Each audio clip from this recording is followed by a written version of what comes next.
श्री शिवाय नमस्तुभ्यम। हर हर महादेव। माता बहनों, जैसा कि आप सभी लोग जानते हैं कि 27 अगस्त 2026 गुरुवार को पड़ रही है।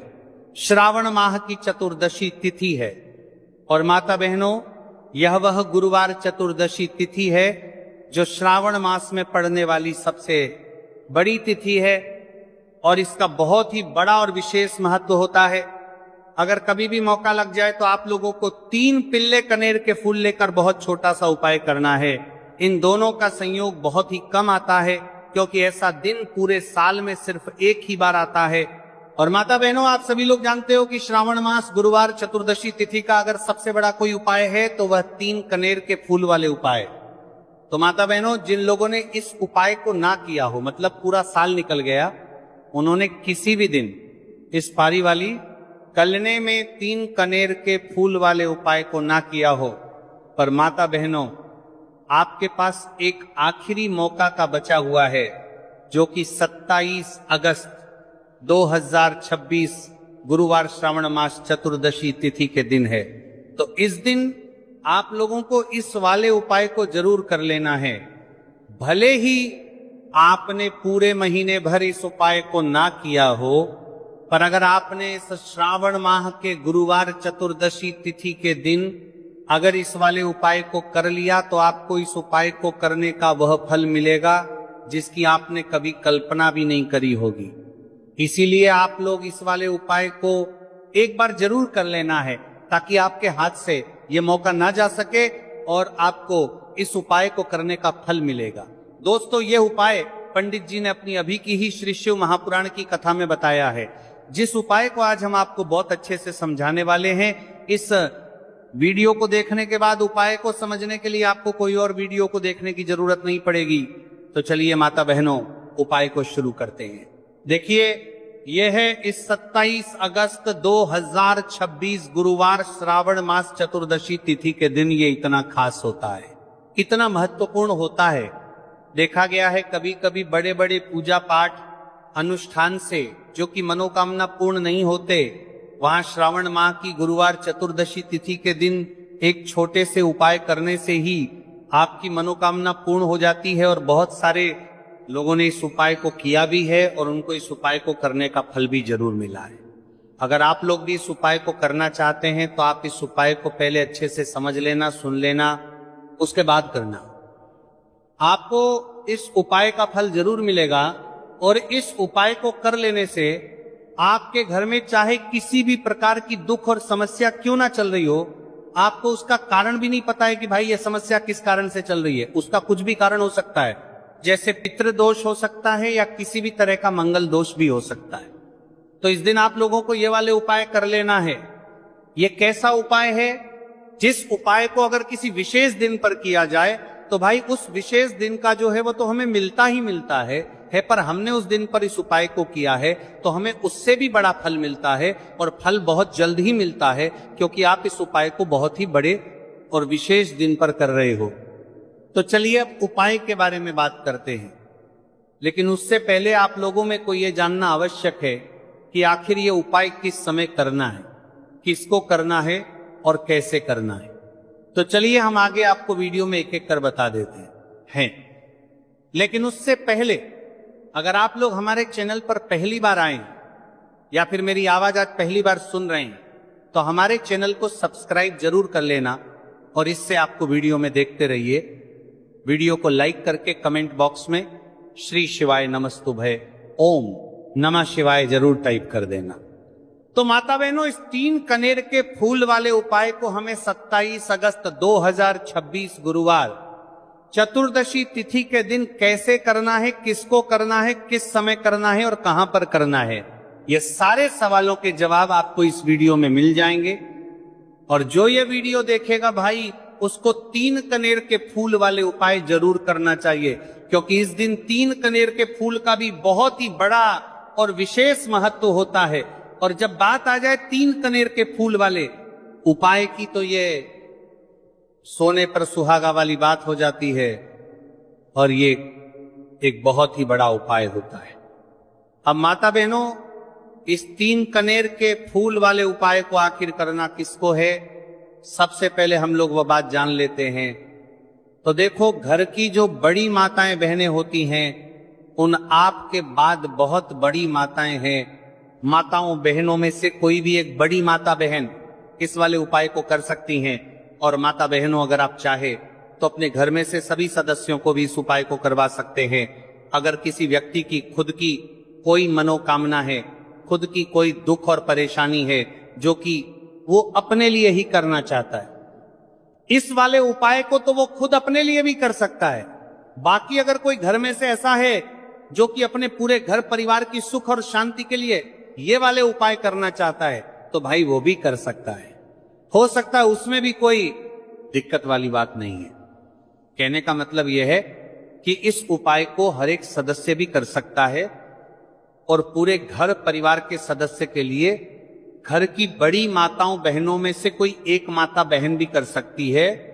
माताएं बहनें अगर घर में उपस्थित ना हो या वह ये वाले उपाय ना हो कर पा रही हो, तो फिर घर का कोई बड़ा सदस्य भी इस 3 कनेर के फूल वाले उपाय को कर सकता है, चाहे फिर वो पुरुष ही क्यों ना हो, उसमें कोई भी दिक्कत वाली बात नहीं। उसके बाद में माता बहनों, जो अगला प्रश्न निकल कर आता है वो ये आता है इस उपाय को लेकर कि आखिर इस उपाय को हमें किस समय करना है, सुबह के समय करना है कि शाम के समय करना है। तो देखो, इस वाले उपाय को आप लोग सुबह के समय भी कर सकते हो और शाम के समय प्रदोष काल में भी कर सकते हो। अब अगर आप पूछो कि भाई साहब सबसे उत्तम समय कौन सा रहेगा इस 3 कनेर के फूल वाले उपाय को करना है, कहा तो हम आपसे बस यही कहेंगे कि इस उपाय को आप सुबह के समय करेंगे तो ज्यादा बेहतर होगा। बाकी अगर प्रदोष काल शाम के समय भी करेंगे तो भी अच्छा होगा, उसमें कोई भी दिक्कत वाली बात नहीं है। तो अब माता बहनों, जो अगली सबसे बड़ी और महत्वपूर्ण बात आती है वो ये आती है कि सुबह अगर हम उपाय को करेंगे तो हमें कितने बजे से लेकर कितने बजे तक के बीच में करना है, और शाम के समय प्रदोष काल में करेंगे तो हमें कितने बजे से लेकर कितने बजे के बीच में करना है। तो देखो, सुबह जितनी जल्दी हो सके आप उपाय को करने की कोशिश करना।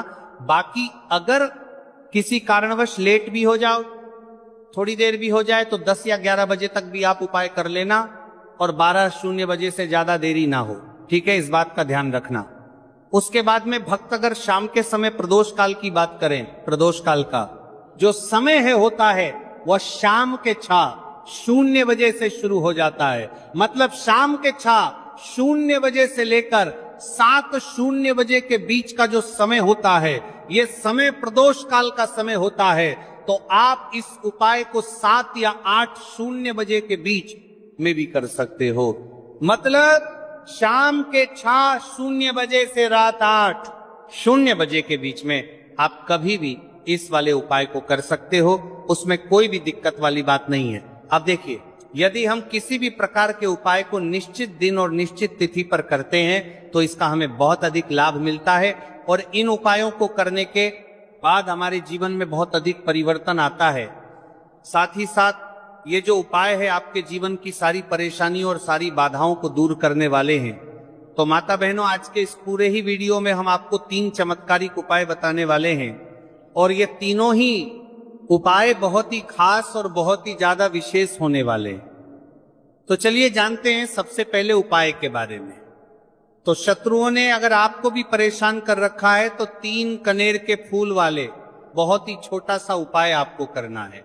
और ऐसा समझ लीजिए, जो आपके शत्रु हैं, जो आपके दुश्मन हैं, जो आज आपके पीछे हाथ धोकर पड़े हैं, हर तरफ से आपको परेशान कर रहे हैं, अब उनकी खैर नहीं समझ लीजिए, अब उनकी सारी ताकत खत्म होगी, सारी शत्रुता निभाना भूल जाएंगे, उनकी सारी अकड़ निकल जाएगी जब आप 3 कनेर के फूल वाले बहुत ही छोटा सा उपाय कर लेंगे। तो शत्रु कौन? जो व्यक्ति को हर तरफ से बर्बाद कर देते हैं। दुश्मन जो व्यक्ति के पीछे अगर पड़ जाए तो हर वह संभव प्रयास करते हैं कि व्यक्ति का धन चला जाए, उसका व्यापार चला जाए, उसके घर में गरीबी छा जाए, कर्ज की समस्याएं आ जाए, ऐसी सोच रखते हैं शत्रुता निभाने वाले कुछ लोग। अब देखिए, आपके जो शत्रु है, आपके जो दुश्मन है, ये कहीं पर भी हो सकते हैं, जिनके बारे में आसानी से पता करना बहुत मुश्किल होता है, क्योंकि ये गुप्त तरीके से शत्रुता निभाते हैं। सामने तो बहुत अच्छे बने, रहते हैं, लेकिन व्यक्ति की पीठ पीछे वार करते हैं। मतलब पीठ पीछे बहुत कुछ ऐसा करते हैं कि जो व्यक्ति है वो पूरी तरह से बर्बाद हो जाए, उसके बर्बादी जैसी समस्याएं आए, उसका व्यापार खराब हो जाए। तो ये जो गुप्त शत्रु है ये सबसे खतरनाक है और इससे बहुत ज्यादा बचने की आवश्यकता है। क्योंकि देखिए, अगर सामने से कोई आप पर वार करता है, आपको भला बुरा कहता है, हानि पहुंचाने की कोशिश कर रहा है, तो आपको पता है कि यह व्यक्ति मेरा शत्रु है ना, आप उसको अच्छे से जानते हैं, आप शायद बच जाएंगे। लेकिन गुप्त शत्रुओं से बचना बहुत मुश्किल होता है। अगर आपके जीवन में भी बहुत ज्यादा दुर्घटनाएं हो रही हैं, घर में लड़ाई झगड़ा बहुत रहता है, अचानक से आपके घर में जो बिजनेस है या जो नौकरी है वो चली गई, बिजनेस लॉस में जा रहा है, कारोबार आपका नहीं चला है रहा है, हो सकता है आपके शत्रु ने कुछ इसके पीछे जादू टोना करवा दिया हो। ऐसे में आपको घबराने की बिल्कुल आवश्यकता नहीं है, बस 3 कनेर के फूल वाले छोटा सा उपाय करने की आवश्यकता है। और ऐसा समझ लीजिए कि जो आपके शत्रु हैं, जो आपके दुश्मन हैं, उनकी आपके जीवन से छुट्टी हो जाएगी और वो लाख कोशिश करने के बाद भी आपका कुछ नहीं बिगाड़ पाएंगे। तो देखिए, हमने पहले भी आपको बताया कि जो कनेर फूल है ये साधारण नहीं है। कनेर फूल में बहुत चमत्कारी शक्तियां होती हैं। लौंग तौर पर भी कनेर फूल पर भी कनेर फूल पर भी कनेर फूल ना कनेर फूल पर भी कनेर फूल है। आपको जुड़ो, कनेर फूल पर भी कनेर फूल थी, बहुत देवी शक्ति के साथ आती है। आपने देखा होगा जब हम माता का पूजन करते हैं, मां लक्ष्मी का पूजन करते हैं, उसमें भी हम लौंग जरूर उपयोग में लेते हैं। बिना लौंग के माता का पूजन भी अधूरा होता है। भोग में भी उन्हें लौंग ही हम चढ़ाते हैं। अब देखिए, लौंग के जो उपाय हैं ये जीवन में चमत्कार दिखाते हैं। मतलब तुरंत इनका प्रभाव होता है और आपकी जो भी समस्याएं हैं, जैसे दुश्मन परेशान कर रहे हैं, शत्रु परेशान कर रहे हैं, और तुरंत आपका पीछा छोड़ देते हैं, आपके जीवन से निकलकर बाहर हो जाते हैं। अगर आपने इस साल की सबसे बड़ी गुरुवार चतुर्दशी तिथि के दिन इस 3 कनेर के फूल वाले उपाय अगर आपने कर लिया, ऐसा समझ लीजिए कि शत्रु पलटकर देखने की भी गलती आपको नहीं करेंगे। ऐसा अचूक उपाय है, गुप्त शत्रुओं के लिए भी है। और सामने से अगर आपके शत्रु आपको या आपके परिवार को हानि पहुंचाने की कोशिश कर रहे हैं, उनको भी जीवन से दूर करने के लिए आप इस उपाय को करें। इस उपाय को इसके अलावा किसी भी दिन आप कर सकते हैं। पुरुष महिला कोई भी इस उपाय को कर सकता है। किसी के साथ अगर आपको ऐसा लगता है कि आपके घर पर किसी ने कुछ कर दिया, व्यापार को बंधवा दिया है, आपके घर के किसी सदस्य को ऐसा कुछ कर दिया कि वो व्यक्ति जो है सफलता प्राप्त नहीं कर पा रहा है, बहुत मेहनत करने के बाद भी आपके घर का कोई सदस्य या आपको जीवन में बहुत पीछे हैं, मेहनत बहुत कर रहे हैं, लेकिन उसका फल नहीं मिल पा रहा है। आपसे जो पीछे थे वो भी आगे निकल चुके, लेकिन आप वहीं पर अटके हुए हैं। तो इसके पीछे आपके दुश्मन, आपके शत्रु का हाथ हो सकता है। देखिए, ये जो समय है ना, इस कलयुग के समय है। इस समय में बहुत कम ही आपको अच्छे लोग मिलेंगे जो आपकी प्रसन्नता से, आपकी सफलता से प्रसन्न रहेंगे। मतलब आप अगर जीवन में आगे आगे बढ़ रहे हैं, अच्छा व्यापार कर रहे हैं, आपका जो व्यापार है, जो बिजनेस है, उसमें अगर आपको लाभ हो रहा है तो वो भी प्रसन्न रहेंगे। पर हर व्यक्ति की सोच एक सी नहीं होती और हर व्यक्ति अच्छा नहीं होता। कुछ लोग दूसरे के पैसे को देखकर, सफलता देखकर उनके मन में ईर्ष्या की भावना आने लगती है और वो मन ही मन चिढ़ने लगते हैं। और कभी कभी उनकी ये जो ईर्ष्या की भावना होती है ये शत्रुता में भी बदल जाती है और फिर वह शत्रुता निभाने लगते हैं। कैसे करके इस व्यक्ति को पीछे लाया जाए, इसे नीचे गिराया जाए, इसके धन की हानि की जाए, ऐसी सोच शत्रु रख लेते हैं। अब देखिए, चाहे आपके शत्रु कितने भी पावरफुल हो, कितनी भी ज्यादा उनके अंदर ताकत हो, या कितना भी बड़ा किया कराया उन्होंने आपके व्यापार पर, आपके ऊपर करवा रखा हो, घर के ऊपर करवा रखा हो, सभी कुछ दूर होगा जब आप 3 कनेर के फूल वाले ये उपाय कर लेंगे। तो चलिए जानते हैं गुरुजी द्वारा बताए गए सबसे पहले उपाय के बारे में। देखिए, इस उपाय के लिए आपको सिर्फ 1 लोटा जल ले लेना है और 3 कनेर के फूल ले लेने हैं। गुरुवार चतुर्दशी तिथि के दिन किए जाने वाला ये सबसे अचूक और सबसे खास उपाय है। इसलिए आपको 3 कनेर के फूल कहीं से भी ले लेने। 3 कनेर के फूल आप चाहे तो फूलों की दुकान से ले ले, या फिर आपको नहीं मिल पाते तो शिवलिंग के ऊपर जो कनेर के फूल चढ़े हैं उनको उठाकर जल से शुद्ध करके फिर आप उसका भी इस्तेमाल कर सकते हैं। देखिए, आप जो जल लेंगे वो आपको तांबे के पात्र में लेना है और अपने किचन से लेना है। अब सिर्फ ये 2 सामग्री लेकर आपको शिवालय पहुंच जाना है। माता बहनों, इस उपाय को आप सुबह करना चाहे तो सुबह कर ले, और शाम को करना चाहे तो शाम को कर ले। पूरे दिन में किसी भी समय आप इस उपाय को कर सकते हैं। अब देखिए, शिवालय पहुंचने के बाद सबसे पहले आपको एक काम करना है कि आप दक्षिण दिशा में बैठ जाइए और उत्तर दिशा की तरफ अपना फेस कर लीजिए। अब आप जो 3 नारूस 50 कनेर के फूल लेकर आए हैं, इनमें से आपको कोई एक कनेर का फूल शिवलिंग में जो महादेव का परिवार होता है उसमें समर्पित करते जाना है। देखिए, पहले फूल आपको शिवलिंग में जो दाहिने साइड वाला कोण होता है, जिसे श्री गणेश जी का स्थान कहते हैं, वहां पर यह पहला कनेर का फूल समर्पित कर देना है और श्री शिवाय नमस्तुभ्यम मंत्र का स्मरण कर लेना है। और फिर दूसरा कनेर का फूल आपको श्री कार्तिकीय जी वाले स्थान में समर्पित कर देना है और श्री शिवाय नमस्तुभ्यम मंत्र का स्मरण कर लेना है। फिर तीसरा कनेर का फूल आपको माता अशोक सुंदरी वाले स्थान में समर्पित कर देना है और श्री शिवाय नमस्तुभ्यम मंत्र का स्मरण करना है। देखिए, जलधारी के बीच वाला जो स्थान होता है वह माता अशोक सुंदर का स्थान कहलाती है, और यहीं पर आपको तीसरा कनेर का फूल समर्पित करना है, देना है। इसके बाद इस शिवलिंग से 2 फूल आपको और लेना है, क्योंकि हमारे पास मात्र 3 ही फूल थे ना, तो ले लिया। फिर चौथा कनेर का फूल आपको माता पार्वती के हस्त कमल में समर्पित कर देना है। देखिए, शिवपिंडी जिस स्थान पर रखी रहती, यानी शिवलिंग जिस स्थान पर जुड़ा रहता है, उस पूरे गोल गोल वाले स्थान को माता पार्वती का हस्तकमल कहते हैं।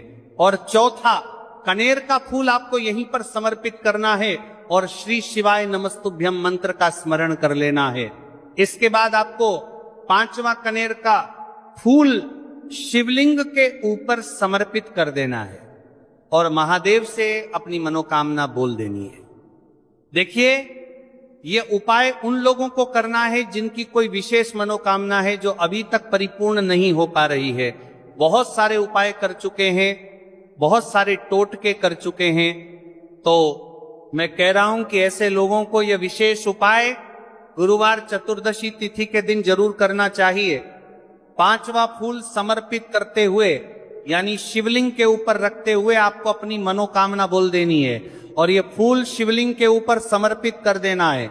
अगर आप शिवलिंग के ऊपर कोढ़ को करना है, परिवार के बारे में नहीं जानते हैं, तो सामने स्क्रीन पर आपको एक पिक्चर दिखाई जा रही है। इसमें पूरा शिव परिवार दिखाया जा रहा है कि कहाँ गणेश जी का स्थान होता है, कहाँ कार्तिकेय जी का स्थान होता है, या फिर कहाँ माता अशोक सुंदरी का स्थान होता है। सारे स्थान आपको दिखाए जा रहे हैं। इनमें से जो भी स्थान में अभी आपको फूल समर्पित करते हुए दिखाया गया है, उसी स्थान पर आप फूल समर्पित कर दीजिएगा। अब इसके बाद आप जो लोटा जल लेकर आए, उसको पहले श्री गणेश जी वाले स्थान में थोड़ा सा समर्पित कर दीजिए और श्री शिवाय नमस्तुभ्यम मंत्र का स्मरण कर लीजिए। फिर थोड़ा सा जल आप श्री कार्तिकेय जी वाले स्थान में समर्पित कर दीजिए और श्री शिवाय नमस्तुभ्यम मंत्र का स्मरण कर लीजिए। फिर अशोक सुंदरी का स्थान होता है। सारे स्थान आपको दिखाए जा रहे हैं। इनमें से जो भी स्थान में अभी आपको फूल समर्पित करते हुए दिखाया गया है, उसी स्थान पर आप फूल समर्पित कर दीजिएगा। अब इसके बाद आप जो लोटा जल लेकर आए, उसको पहले श्री गणेश जी वाले स्थान में थोड़ा सा समर्पित कर दीजिए और श्री शिवाय नमस्तुभ्यम मंत्र का स्मरण कर लीजिए। फिर थोड़ा सा जल आप श्री कार्तिकेय जी वाले स्थान में समर्पित कर दीजिए और श्री शिवाय नमस्तुभ्यम मंत्र का स्मरण कर लीजिए। फिर थोड़ा सा जल आप माता अशोक सुंदरी वाले स्थान में समर्पित कर दीजिए और श्री शिवाय नमस्तुभ्यम मंत्र का स्मरण कर लीजिए। फिर थोड़ा सा जल आप माता पार्वती के हस्त कमल में समर्पित कर दीजिए और श्री शिवाय नमस्तुभ्यम मंत्र का स्मरण कर लीजिए। इसके बाद बचा हुआ पूरा जल आप शिवलिंग के ऊपर लगातार समर्पित करते जाइए